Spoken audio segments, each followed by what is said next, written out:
বাংলাদেশে যে অপসংস্কৃতি চর্চা হচ্ছে, যেখানে নাচ, গান হয়, সেখানে দেখি দর্শক বেশি।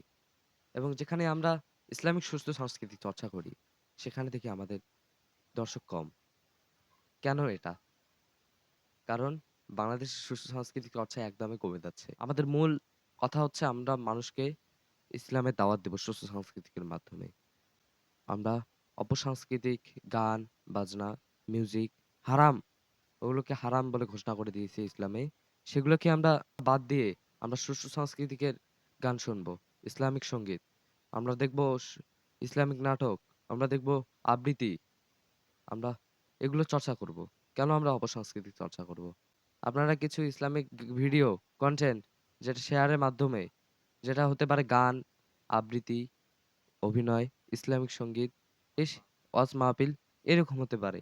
যদি আপনারা শেয়ার করে দেন, তো এটারও সওয়াবের ভাগী হবেন আপনারা। কারণ আপনারা শেয়ার করে দিলেন। আপনাদের মাধ্যমে অন্য একজন দেখতে পেল। আপনার জন্য সে মেসেজ পেল। তার সওয়াবের ভাগীও আপনিই হবেন।